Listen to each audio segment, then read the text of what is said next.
Hello YouTube family, કેમ છો? જય માતાજી, ગુડ મોર્નિંગ બધાને. તો જો અત્યારે થઈ ગયા છે 11:15 અને આજ છે ને આપણે બનાવવાનું છે લીલા ચણાનું શાક. કેટલા દિવસથી એક ભાઈની કોમેન્ટ આવતી હતી કે લીલા ચણાના શાકની રેસીપી આપો, તો આજ આપણે બનાવવાનું છે લીલા ચણાનું શાક. પહેલાં હું એકવાર ચણા લાવી તે ફોલીને મૂક્યા, પણ શાક બનાવવાનો ટાઈમ ના રહે, ચણા બડા ફૂકાઈ ગયા. પાછા બીજા ચણા લાવવા પડ્યા અને આજ છે ને જો ઉતાવળ છે એટલે જયદીપ બેઠા છે ફોલવા. કોઈ દિવસ બેહે નહીં, પણ આજ પરાણે બેઠા છે કેમ કે ભૂખ લાગી છે મને. હે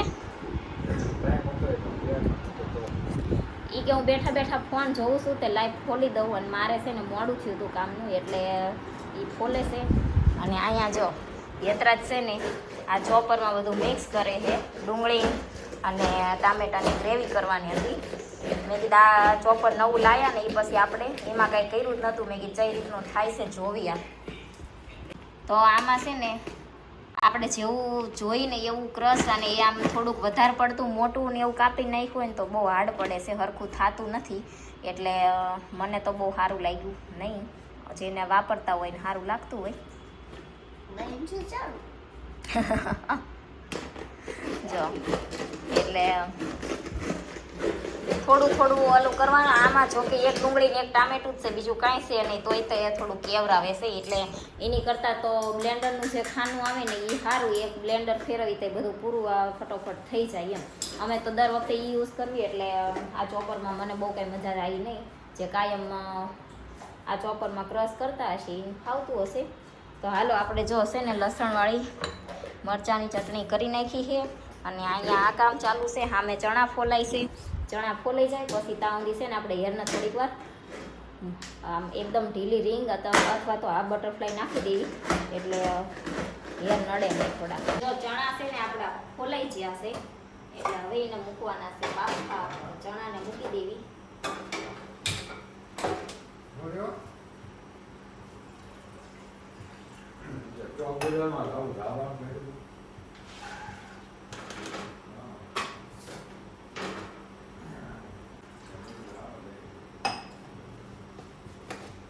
તો બાફામાં છે ને આપણે જો થોડુંક મીઠું નાખવું છે.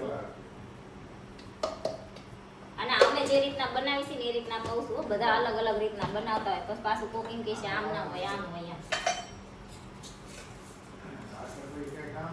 અને થોડી ગમથીમાં ખાંડ નાખી દેવાની, એટલે આ ચણાનો કલર છે ને બફાઈ જાય, એટલે થોડોક આમ ઓલો નાખી જાય, જેવો લીલો હોય ને એવો ને એવો રહી જાય. તો જો હવે ચણાને છે ને આપણે 1-2 સીટી વગાડી દેવી, જેમ કે આ લીલા ચણા છે એટલે બફાતા વાર લાગે નહીં. અને આપણે છે ને આમાં જો કરી નાખ્યું છે લસણવાળું મરચું, અને આ એક ડુંગળી અને એક ટામેટું, બે ઓલું મિક્સરમાં ક્રશ કરી નાખવી ને તોય હાલે, અને મિક્સરમાં ક્રશ ના કરી તો આ રીતના ચોપર હોય તોય તે હાલે એમ. ચણામાં 1-2 સીટી થઈ જાય ને એટલે આપણે ગેસ બંધ કરી દીધો હશે. ને ત્યાં સુધી આપણે છે ને ગ્રેવી વઘારવા જે મસાલો કરવાનો છે ને એ કરી નાખવી. તો પહેલાં તો આ લસણવાળું મરચું આપણે જે કર્યું હતું ને એ છે.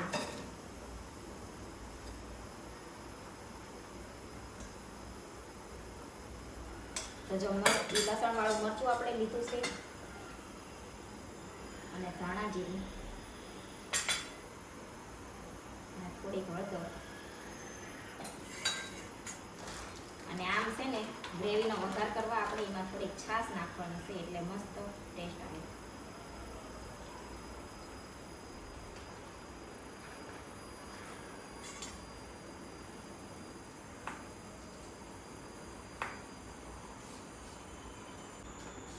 તો જો થોડીક છાશ એડ કરી અને બધા મસાલા આપણે આ રીતના મિક્સ કરી દીધા છે. અને મીઠું તો પછી જ્યારે આપણે વઘાર કરશું ને એ વખતે જેટલું સ્વાદ પ્રમાણે જોશે એટલું લેશું. તો જો ચણા છે ને આપણા મસ્ત બફાઈ ગયા છે, પણ આ પાણીને છે ને આપણે રસો કરવા હાટું રાખવાનું છે, જાવા નથી દેવાનું. બસ જેટલું જોશે એટલું આપણે લેશું રસો કરવા.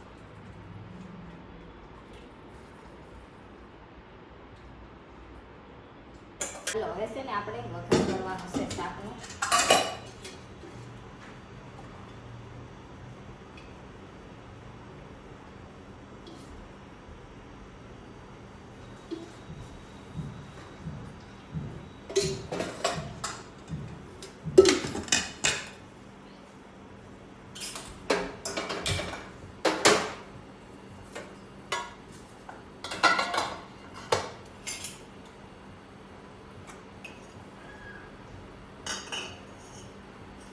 વઘાર કરવા જો આપણે સૂકું મરચું, તમાલપત્ર, તજ, લવિંગ, બાદિયા અને લીમડો એટલું લઈ લીધું છે.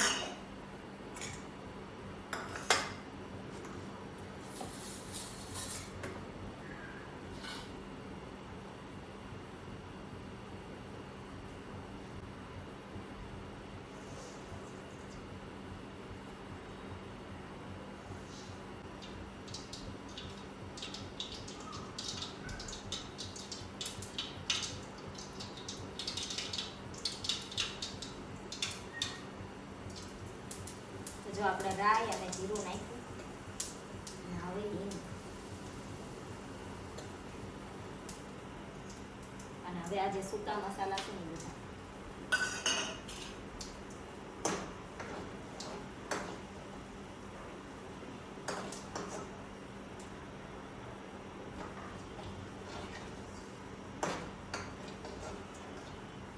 એમાં છે ને 1 ચમચી જેટલો આપણે ચણાનો લોટ એડ કરવાનો છે, કેમ કે આનો રસો છે ને થોડો ઘાટો થાય એટલે ખાવામાં ઘાટો રસો લાગે એમ ચણા થોડો બ્રાઉન થાય ને ત્યાં સુધી દેવા દેવા.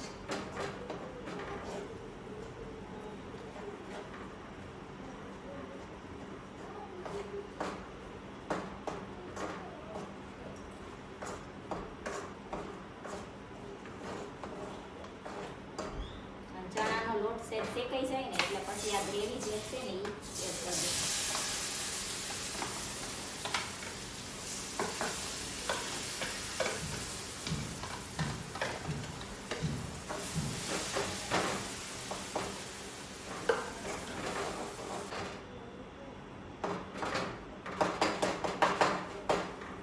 ગ્રેવી છે થોડુંક તેલ છૂટું પડી જાય ને ત્યાં ચડવા દેવા.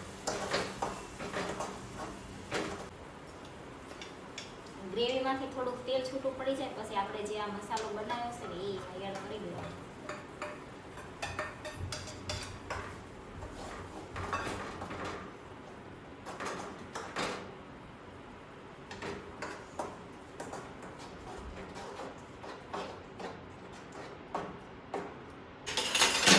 અને ત્યાં સુધી આપણે આ જો થોડાક ચણા છે ને એને લઈ અને આ રીતના મિક્સરથી મિક્સ કરી નાખવાના છે એટલે થોડોક રસો આનો જાડો થઈ જાય.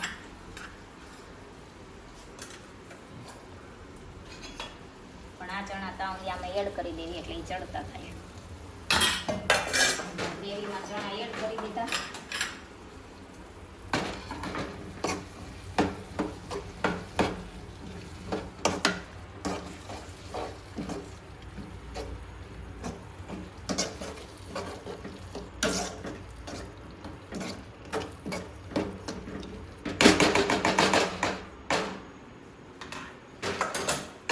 મસાલા નાખવાના એમાં હવે ખાલી મીઠું જ તે નાખવાનું છે, બાકી મસાલા તો નથી જ.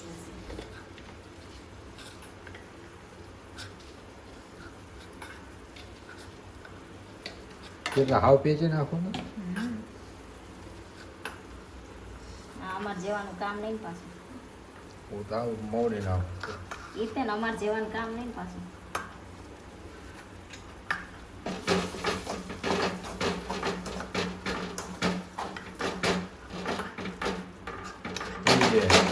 બસ બસ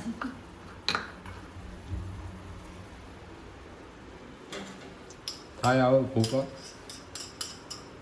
અમારથી ના થાય ને બળ નહીં તાજુ.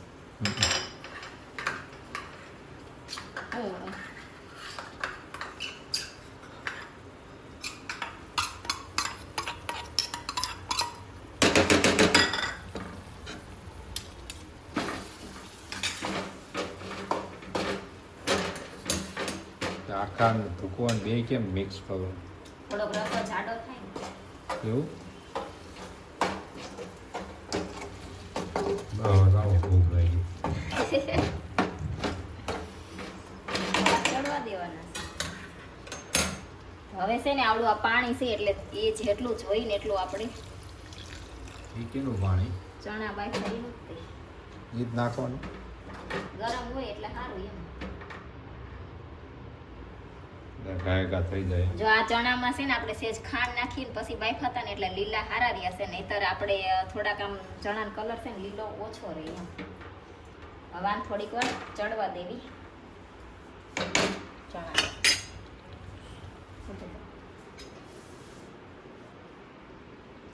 રાખવું પડે તમારા જેવા રાયડું પાડે તીખું થઈ જાય હે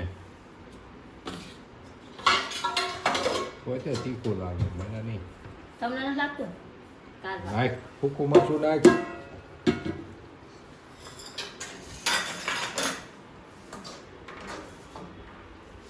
બસ હવે ઈ થઈ ગયું ઈ હજી ચડવા દેવાનું છે સુગંધ તો હારી આવે એમાં હું હા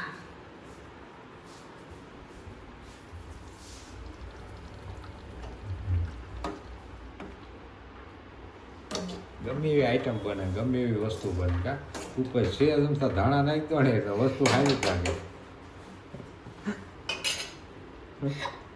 તો કાલ ઉંબાડિયામાં નાખી દીધા હોત તો દાણા તોય વસ્તુ સારી જ લાગે ધાણા ઉપર નાખી દો આમ જોવામાં હા તે કેવો મસ્ત પણ હવે લાગે એક કામ કરજો તમે જ્યારે ઉંબાડિયું ખાવા જાવ ને તો ઘરે દાણા લેતા જજો હવે ભાઈ જો નામ લીધું ઉડાડી એ કરતા ઘરે ખાય એવું સારું ખાશું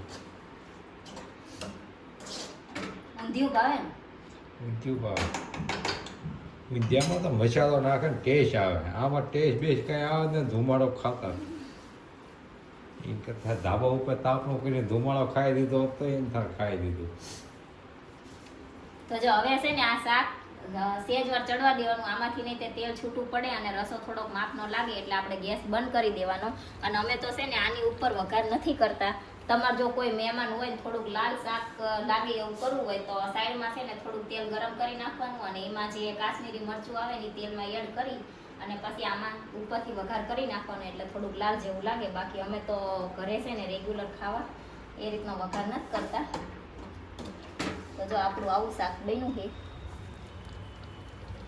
સરસ થઈ ગયું બરોબર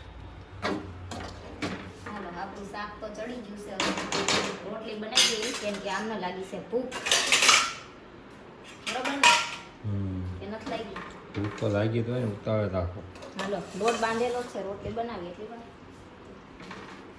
ચલો શાક થઈ ગયું કમ્પ્લીટ તો જો આ રીતના અમે છે ને બનાવી છે ચણાનું શાક તમે આ રીતના જ બનાવો કે અલગ રીતના બનાવો કહેજો પછી બધાય અલગ અલગ રીતના બનાવતા હોય પણ આ તો એક ભાઈ ચેદુના કે કરતા હતા ને લીલા ચણાના શાકની રેસીપી આપો એટલે આજ આપણે આપી દીધી નકર અત્યારમાં છે ટાઈમ નથી બધું કામ બાકી છે પણ બધું કામ પડતું મૂકીને પહેલાં એ શાકનું કર્યું સાચું